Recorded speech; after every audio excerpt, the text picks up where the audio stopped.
We would base our ranking on GDP per capita, which is actually one of the best measures of a country's wealth as it provides an understanding of how each country's citizens live on average, showing a representation of the quantity of goods and services created per person. If you love African development content and growing economy, then hit the like button on the face and subscribe to Africa Today so that you don't miss out on our exciting videos. Without much delay, let's dive into the top 10 wealthiest African countries that are likely to become first world countries in a short run. Before we begin, it should be noted that the ranking by GDP per capita is not the same as that of simple GDP. Number 10. Morocco.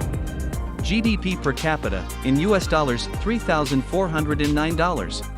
With an increase in the Human Development Index from 0.5 in the early 2000s to 0.6 in 2021, Morocco is fast gaining pace as a first world country.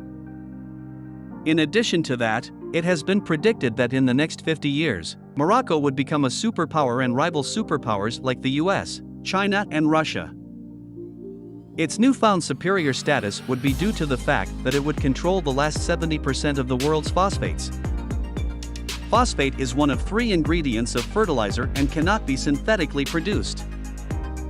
Many countries have taken drastic economic policies to protect their own phosphates.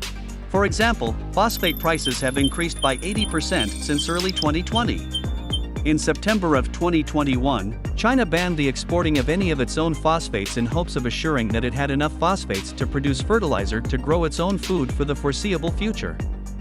Within the next several decades, the world's food supply could become dependent upon whoever Morocco chooses to trade with or who they choose not to trade with. Or maybe just simply Morocco would just sell off the phosphates to the highest bidder. Number 9. Algeria.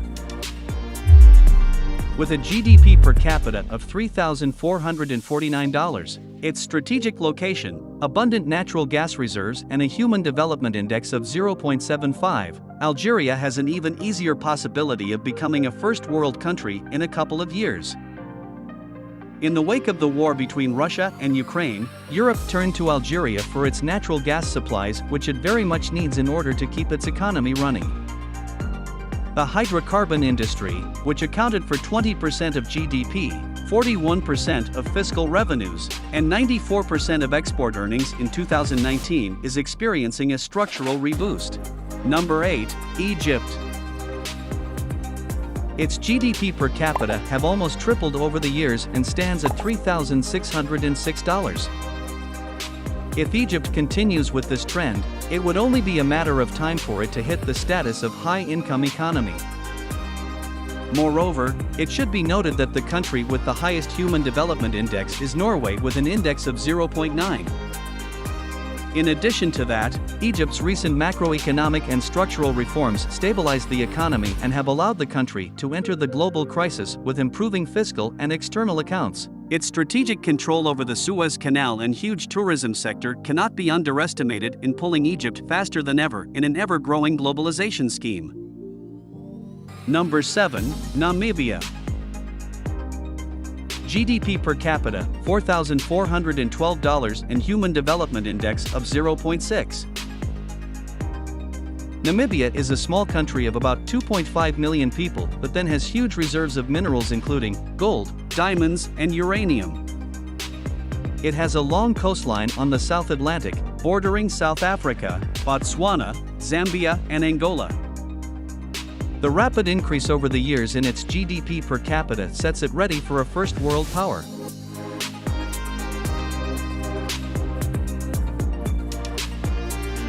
Number 6. Libya. GDP per capita, $4,733. Libya entered 2021 as a divided nation aspiring for recovery and healing. With intensifying conflict and a blockade of oil terminals and fields, the economy registered one of the worst performances in recent records for the most part of 2020 yet. It still boasts of a GDP per capita of $4,733. Libya's per capita income is among the highest in Africa and has the 9th largest oil reserve in the world. Moreover, if the current approach remains on track, A significant economic recovery in Libya from the 2020 slump is within reach in the forthcoming year. Libya's huge oil revenues and a small population have given Libya one of the highest nominal per capita GDP in Africa, and as it diversifies its economy, the GDP per capita would only keep going up.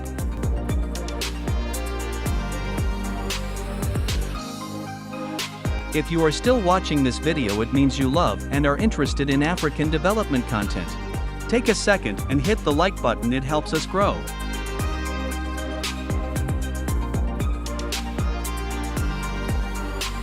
Number 5. South Africa.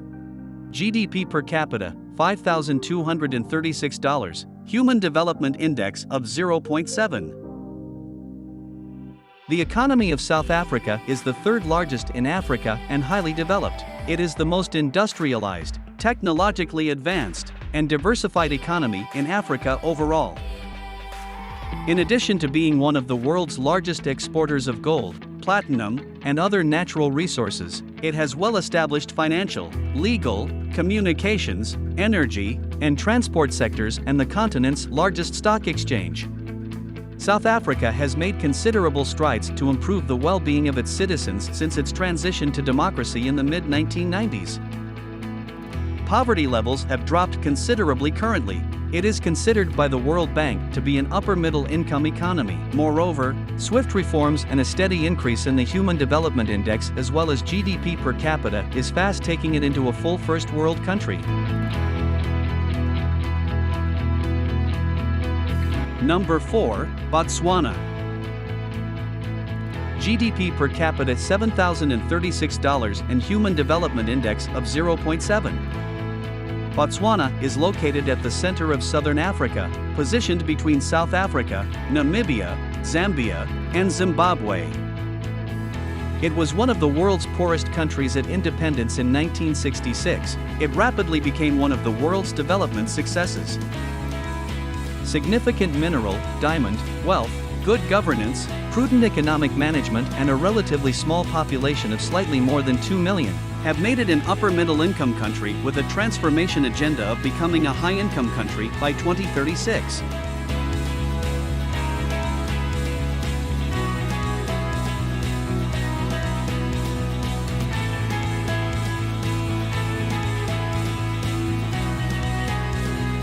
Number 3, Gabon. GDP per capita, $7,785 and Human Development Index of 0.7. Gabon is an upper-middle-income country whose development indicators are fast improving. It is the fifth largest oil producer in Africa. It has had strong economic growth over the past decade, driven by its production of oil and manganese. The oil sector has accounted for 80% of exports, 45% of GDP, and 60% of fiscal revenue on average over the past 5 years. However, as the country is facing a decline in its oil reserves, the Gabonese government has decided to diversify its economy. If these trends continue the way they have been growing in the past years, Gabon would eventually become a first world country in a very short time.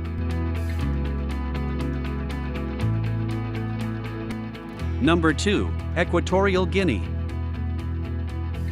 GDP per capita, $8,000 and a Human Development Index of 0.59. In fact, it is the only country in our list to have a high GDP per capita and a relatively low Human Development Index. Anyways, it gains this position due to the huge gap it has in terms of GDP per capita. Recent large oil discoveries are structurally changing its economy and made it one of Africa's fastest growing economies. If it continues at this growth rate, it would likely be one of the first to become a high-income country on this list. After the discovery of large oil reserves in the 1990s, Equatorial Guinea became the third largest producer of oil in sub-Saharan Africa, after Nigeria and Angola. More recently, substantial gas reserves have also been discovered.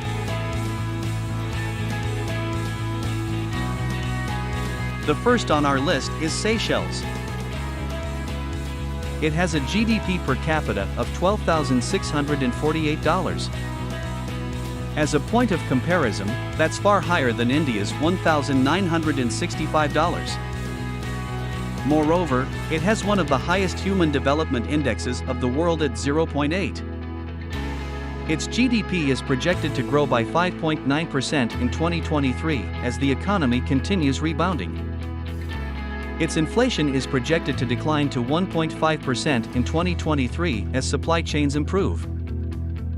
Tourism and fisheries remain its key growth drivers, but opportunities in knowledge-intensive services such as digital finance and ICT also do contribute to its economic growth. Anyways, uncertainty about the global post-pandemic economic recovery and the Russia-Ukraine conflict and related effects on global supply chains and travel restrictions are downside risks. I am very sure you are going to enjoy the video on your left, which is on how the Trans-African Highway would unite Africa. However, YouTube has proposed a video on your right. Feel free to choose, and thanks for watching, and see you in the next video.